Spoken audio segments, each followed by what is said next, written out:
আজকের মেনু ডিম কষা। আজকের ডিমটা একটু অন্যরকমভাবে কষাবো।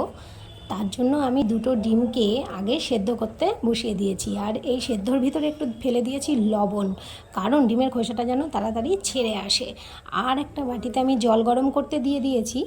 এরপরে আমি কি করব, ডিমটাকে ভালো করে ছাড়িয়ে নেব এবং ডিমের অংশটাকে ছুরি দিয়ে সুন্দরভাবে কেটে নেব। তো এই কাটাটা আপনারা পেছন দিয়ে সামনে দিয়ে আর কি, মানে ডিমের আর কি ওপর নিচটাও করতে পারেন। আমি সামনে দিয়েই করেছি, গা দিয়ে একটু সুন্দর করে ডিজাইন করে নিয়েছি যাতে মশলাটা ভালো করে ঢোকে, তাহলে টেস্টিটা বেশি ভালো হয়। আর মশলা হিসাবে নিয়ে নিয়েছি আমি, এটা যাদের সময় নেই তারা একদম মানে চটপট বানিয়ে ফেলতে পারবেন। তো মশলা হিসাবে আমি নিয়েছি রসুন একটুখানি কুড়ে নিয়েছি, আর আদা কুচিয়ে নিয়েছি, আর দুটো কাঁচা লঙ্কা দিয়েছি। এর সঙ্গে দিয়েছি হলুদ গুঁড়ো, জিরে গুঁড়ো, কাশ্মীরি লঙ্কার গুঁড়ো, ধনে গুঁড়ো, আর একটু ডিম কষার মশলা দিয়ে আমি কড়াইতে পেঁয়াজ কুচি দিয়েছি। পেঁয়াজটাকে ভালো করে একটু ভেজে নিয়েছি এবং একটু কালো জিরে ফোড়ন দিয়ে দিয়েছি, তাহলে টেস্ট হয়।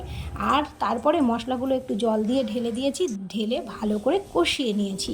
এবং কষিয়ে নেওয়ার পরে আমি পরিমাণ মতো লবণ দিয়ে দিয়েছি, হলুদটা মশলার সাথে আগেই অ্যাড করে দিয়েছি, আর একটু টমেটো দিয়ে দিয়েছিলাম পেঁয়াজ কুচির সঙ্গে।